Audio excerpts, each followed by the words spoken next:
សួស្តីអ្នកនរគ្នាថ្ងៃនេះជួបជាមួយ admin ម្ដងទៀតហើយដូចជាខានជួបគ្នាយូរហើយយើងដោយសារ admin របស់เราបានធ្វើវីដេអូផងហើយថ្ងៃនេះ admin មានរឿងថ្មីមួយគឺចង់មកណែនាំដល់អ្នកនរគ្នារឿងនេះគឺទៅតែចេញទេបានប្រហែលភាគដូចជា20ភាគអ្នកនរគ្នា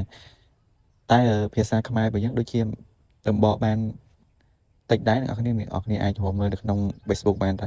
ឃើញគេបកប្រែបានប្រហែលភាគដែររឿងនេះគឺល្អមើលអ្នកនរគ្នា admin ថាល្អមើលគឺល្អមើលខ្លាំងមែនទែន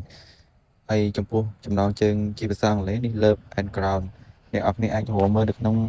website KissKH បានអ្នកនរគ្នាបើសិនអ្នកនរគ្នាចង់មើលអីរឿងនេះបើសិនជាអ្នកនរគ្នាមើលនៅក្នុង website KissKH គឺជាភាសាចិនបាទមាន subtitle ជាអក្សរខ្មែរអ្នកនរគ្នាអាចរកមើលបានរឿងនេះល្អមើលអ្នកនរគ្នា admin ថាល្អមើលគឺល្អមើលហើយបើសិនជាចង់មើលជាភាសាខ្មែរអ្នកនរគ្នាអាច search នៅក្នុង Facebook បាន Facebook គឺមានដូចជាមានគេផុសដែរដូចជាចំណងជើងរាជធានីមង្គតអ្នកនរគ្នាអាចរកមើលបានហើយចំពោះ admin ថ្ងៃនេះគឺមានតែប៉ុណ្ណឹងបាទរឿងនេះគឺល្អមើលអញ្ចឹងអ្នកនរគ្នាអាចទស្សនានៅលើ website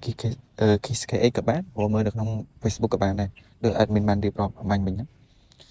អញ្ចឹង admin មានតែប៉ុណ្ណឹងនេះបាយបាយអ្នកនរគ្នា